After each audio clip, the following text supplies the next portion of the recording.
Welcome to our channel. Today we how to deploy Notion easy tutorial step by step clearly. First, open your web browser and navigate to the Notion website. Create an account if you don't have one already. Log in to your Notion account. Once logged in, you will see the Notion workspace. To create a new page, click on the plus new page button in the sidebar. Choose a template or start with a blank page. You can add a title to your page by clicking where it says Untitled. Next, you can add content by clicking anywhere on the page. Utilize the / command by typing / to bring up a menu of options. Select the type of content you want to add, such as headings or lists. Drag and drop to rearrange content blocks as needed. To create a database, type /database and select either table, board, gallery, or list.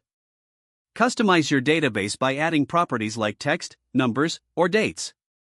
To share your page, click on the Share button at the top right corner.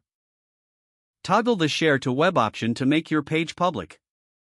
You can also invite specific people by adding their email addresses. Adjust the permissions according to your needs. To organize your workspace, create folders or subpages as necessary. Utilize the sidebar to navigate between your pages and databases. Regularly save your work to ensure no changes are lost. Explore various integrations to enhance your Notion experience. Consider personalizing your workspace with themes and icons for better navigation. Once you're satisfied with your setup, start populating your pages with valuable content. Feel free to revisit and modify your structure as your needs change. Enjoy using Notion to keep your projects and notes organized. If the page does not load, refresh the browser or try again in a private or incognito window. Make sure you are using the correct email address, then retype it carefully to avoid small typos.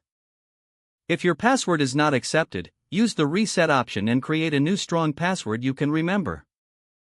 Check your spam folder for verification or security emails, then complete any requested confirmation steps.